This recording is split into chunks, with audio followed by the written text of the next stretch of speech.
aspirasi satu program anjuran pejabat penerangan bersama dengan tuan-tuan dan puan-puan lah. Untuk maklumat tuan-puan, kali ini program kali ini kali ke-10 Padang untuk bersama dengan Keluar Masyarakat Okey Timur Daerah Bandar Baru. Jadi pada hari ini kita bahasa bertuah dan berkelapangan berjumpa dengan tuan-tuan dan puan-puan, khasnya orang-orang kampung Tengah Relau di sini. Jadi sedikitlah perjalanan majlis kita pada petang ni. Sekejap lagi kita akan ada satu taklimat ataupun perkongsian info berkenaan dengan Malaysia Madani yang akan disampaikan sendiri oleh Puan Siti Nur Ashikin binti Haria di sebelah kiri saya ni, yang hujung sini.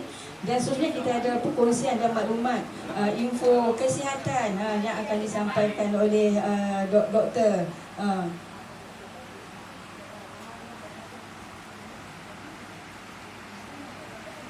Limau yang akan dapat bakul makanan nanti, insyaAllah. Selepas taklimat tu kita akan sampaikan sumbangan tu. Okay, saya rasa kita pun dah boleh mula dah majlis kita pada petang ni. Jadi baiklah tuan-tuan dan puan yang berbahagia, Puan Siti Nur Ashikin binti Haria, Pegawai Penerangan Daerah Bandar Baru. Dan khususnya yang berbahagia Puan Eng Chin Chin, Ketua Wanita Keadilan Kulim Bandar Baru. Dan seterusnya Puan Salmah binti Saleh, Timbalan Ketua Wanita Keadilan Kulim Bandar Baru. Seterusnya yang dihormati Dr. Siti Mariam binti Zainal daripada Klinik Kesihatan Bandar Baru. Dan seterusnya yang berbahagia Encik Rahim bin Saleh selaku tuan rumah kita pada petang ni bersama dengan isteri Puan Nuriza Yuk. Dan seterusnya tuan-tuan dan puan-puan penerima semualah, penerima semua yang dihormati sekalian. Jadi Assalamualaikum warahmatullahi taala wabarakatuh. Salam perpaduan dan salam Malaysia Madani. Pertama sekali nak ucapkan ribuan terima kasih kepada tuan rumah Encik Rahim dan juga pasangan isteri dan juga tuan-tuan puan-puan yang hadirlah pada petang ini. Jadi untuk makluman bersama, sedikitlah makluman apa itu program Jalinan Insan Wahana Aspirasi. Untuk makluman, ini program adalah di bawah Jabatan Penerangan Malaysia. Dia bertujuan bagi menyokong konsep Malaysia Madani melalui aktiviti penyaluran maklumat secara bersemuka. Jadi kita hari ini akan ada penyampaian atau perkongsian maklumat, satunya daripada Jabatan Penerangan Malaysia berkenaan dengan Malaysia Madani, dan juga kita ada sikitlah di bawah Malaysia Madani kita ada Belanjawan 2023 atau Belanjawan Madani apa rakyat dapat. Okay. Seterusnya kita ada satu lagi tajuk berkenaan dengan info semasa kesihatan. Jadi sekejap lagi Dr. Mariam dari Klinik Kesihatan Bandar Baru akan berkongsi bersama kita tajuk yang sangat popular hari ini, dan kita rasa tajuk tu memang semua kita perlu tahu, dan insya-Allah kalau bolehnya yang tak ada di sini, yang ada di sini, bantu sebar maklumat ini kepada rakan-rakan lain yang tak berada dengan kita hari ini. Okey. Jadinya kawasan Kampung Tengah Relau, mana-mana lokasi yang bersesuaian. Dan satu lagi secara betul ni kita panggil risalah printed. Pada cetakan fizikal begini, Jabatan Penerangan kita terbitkan dalam edisi maya ataupun digital yang boleh tuan-tuan dapatkan di Google search. Tuan-tuan kena search Google di Book Jabatan Penerangan Malaysia. Di situ ada dokumen ni lah, bahan cetakan yang telah dimuat naik atau dimuat naik, upload dalam bentuk PDF file dokumen. Jika contohlah yang ada di sini ada anak-anak kita, contohnya mereka nak buat kalau kat universiti, dia mungkin nak buat kajian ke ataupun nak interview. Kalau interview biasanya soalan apa yang akan ditemuduga lah oleh dia ada temuduga tu, satu daripada JBA, satu tu daripada jabatan jawatan apa yang dia mohon. Biasanya tajuk-tajuk umum macam Malaysia Madani, apa kamu faham. Jadi sekurang-kurangnya dia boleh download maklumat ni, boleh simpan, boleh guna. Contoh kata anak tingkatan 6 ke, ini sebagai pengetahuan am lah. Okey. Itu berkenaan dengan apa ni. Jadi Malaysia Madani kita ada 6 perkara. Pertamanya kemampanan untuk kemajuan mutu kehidupan bangsa dalam acuan yang seimbang antara manusia dan alam, bernuansakan citra Malaysia yang unik Seterusnya kita ada kesejahteraan, membawa makna keseimbangan atau tepat lagi kehidupan dan segala sisi yang terangkum dalam keseimbangan. Seterusnya daya cipta mengandungi beberapa konotasi antara pembaharuan reka cipta dan reka bentuk 2023 dan satu lagi berdaftar pada 18 Februari 2023. Jadi dua-dua baru lagi. Itu kita di Bandar Baru. Tapi jika tuan-tuan guna menu Rahmah tadi, dia kalau selain pada Bandar Baru di tempat lain banyaklah. Kalau di Parit Buntar sana kita ada antara dia di Maiden Mall Parit Buntar tu. Di situ ada beberapa kios kedai makan di situ. Dia ada tawar hidangan menu Rahmah. Hidangan menu Rahmah di kedai-kedai kios tu dekat Maiden Mall. Jadi tuan-tuan boleh tengoklah kalau nak tahu tu. Dia di signage kedai dekat tempat letak lauk ke apa ke, dia akan pasang satu signboard lah macam ni lah, dia tampal kat cermin dia tu. Okey, set menu Rahmah. Kita tak boleh lah ambil yang menu yang kita nak. Kita kena ambil menu hak depa dah letak tu, hak untuk RM5 menu hidangan Rahmah tadi. Kalau tuan-tuan ambil, dia tak terhad kepada individu, contoh B40 ke T20 ke golongan kaya ke, dia tak ada. Dia terbuka kepada sesiapa saja yang nak ambil. Okay, itu berkenaan menu Rahmah. Selain pada menu Rahmah, kita ada bakul Rahmah. Okey, bakul Rahmah pula apa pula? Okey, bakul Rahmah berkonsepkan kongsi rezeki dengan memberi bantuan kepada golongan B40 atau B40 secara bulanan dalam bentuk barang keperluan asas. Jadi antara beras, tepung, minyak masak dan gula dan lain-lain keperluan asas bekalan dapur tu lah. Yang ni. Seterusnya kita ada jualan Rahmah. Jualan Rahmah ni adalah inisiatif pengurangan harga barangan asas di pasar raya seluruh negara. Jadi kita boleh tengok pasar raya yang mana yang ada individu yang di sini, contoh dia tak ada anak. Suami isteri tak ada anak. Pendapatan bulanan pun kurang 2,500. Jumlah yang layak untuk sepanjang tahun 2023 sumbangan tunai Rahmah diterima adalah sebanyak RM1,000. Fasa 1 Januari dia terima 300, fasa 2 April dia terima 200, fasa 3 Julai dia terima 300 dan fasa 4 RM200. Itulah sedikit lah. Saya kalau nak perinci semua banyak, tapi macam mana tuan-tuan nak tengok sebenarnya dekat website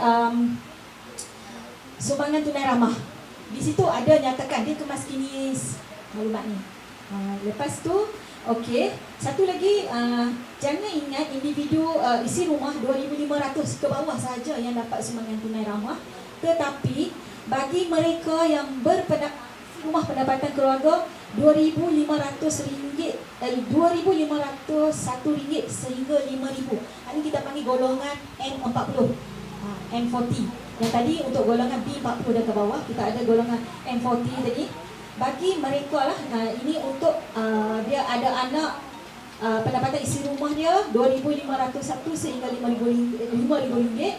Jumlah anak dia lebih atau sama dengan 5 orang. Kita ambil anak dia dari 5 orang. Sepanjang tahun 2023 ini, jumlah sumbangan tunai Rahmah yang diterima adalah sebanyak RM1,000. Januari fasa 1 terima RM100, fasa 2 April dia terima 100, fasa 3 Julai dia terima 200 dan fasa 4 dia terima 200. Satu lagi kita ada minta maaf salah baca pula tadi. Okey, untuk saya ulang balik untuk isi rumah N40, pendapatan isi rumah 2,501 sehingga 5,000. Bilangan anak 5 orang. Jumlah keseluruhan sumbangan tunai Rahmah yang akan diterima sepanjang tahun 2023 adalah sebanyak 1,250, di mana pada fasa 1 RM300, fasa 2 bulan April 200, fasa 3 bulan Julai 250 dan fasa 4 pada bulan November iaitu RM500. Itu untuk mereka isi rumah pendapatan 2,501 hingga 5,000. Unit baru dapat tahun ni. Dalam apa baru dapat, alhamdulillah rezeki dapat penerangan Bandar Baru. di Kedah 3 buah je dapat, dan salah satunya dapat adalah Bandar Baru. Cuma set unit ni dia tak lengkap lagi pasal dia tak ada horn speaker kat atas tu. Kalau tuan-tuan dan puan-puan biasa tengok kami punya duk biasa duk guna masuk kampung buat air bahan, kami ada Pajero. Kalau memang ada horn speaker di atas tu. Jadi Jabatan Penerangan bergerak ke kampung-kampung ataupun lokasi-lokasi tumpuan orang ramai. Jadi kita di Bandar Baru ni nak kata pekan yang goh tu tak ada. Antara dia yang kami selalu duk ulang ni lah. Apa nama pekan relau ni dekat masjid, depan masjid kita buat air rehan kat situ. Lepas tu dekat pekan Sedang, pekan Sungai Kecil Ilik, pekan Selama. Itu tempat tumpuan masyarakat sebab kat situ ada pusat perniagaan. Biasa orang kampung keluar beli barang apa-apa di situ. Jadi kami buat air bahan di situ. Ada ketika masa Covid dulu, sebab hak tu semua orang kena tahu, jadi Jabatan Penerangan kita hari-hari bergerak, kita masuk kampung ke kampung. Kalau sekarang kita buat air bahan pasal COVID-19. Tapi bila sekarang ni kita pun masih ada COVID, tapi doktor lebih arif lah noh. Kita masih perlu berhati-hati menjaga. Tapi saya ingat COVID-19 gitu ya. Cuma jadi kami pun dah kurang buat air bahan tajuk tu. Kita cuma sekarang ni air bahan Malaysia Madani Jabatan Penerangan duk buat. Tuan-tuan dan puan-puan, kerajaan telah memperkenalkan konsep Malaysia Madani sebagai ikhtiar untuk memetakan strategi pentadbiran negara secara berkesan, menekankan kepada pemerkasaan ekonomi dan budaya berteraskan nilai etika atau akhlak. Melalui konsep ini, kerajaan menumpukan kepada usaha membangunkan ekonomi manusiawi dan merealisasi agenda pembangunan insan bagi mengangkat maruah dan martabat manusia. Agenda dasar kerangka madani bukan sahaja memberi tumpuan kepada penyelesaian masalah dan memenuhi keperluan negara, tetapi turut menyentuh pencorakan masa hadapan serta memenuhi potensi rakyat serta negara. Ayuh kita rakyat Malaysia bersama-sama menghayati konsep Malaysia Madani ini dalam membangun tanah air yang lebih mampan dan makmur berteraskan roh daya cipta, nilai hormat, keyakinan dan ihsan, di mana keterangkuman dan kesesamaan menjadi teras utama, iaitu sebuah masyarakat Malaysia yang adil. Untuk maklumat lanjut, sila layari malaysiamadani.gov.my. Sekian pesanan ini disampaikan khas oleh Jabatan Penerangan Malaysia. Saya hari ini nak bagi sedikit ceramah kesihatan ataupun info lah, nak berkongsi maklumat mengenai kes yang tengah sensasi lah sekarang. Tahu tak kes apa? Covid. Orang dah cemui dah dengan Covid. Cuba teka kes apa? Strok haba. Betul. Sebab apa kes strok haba ni tiba-tiba orang kata apa masuk dalam media sangat? Sebab dia menyebabkan kematian. Sebab dia ada kes kematian.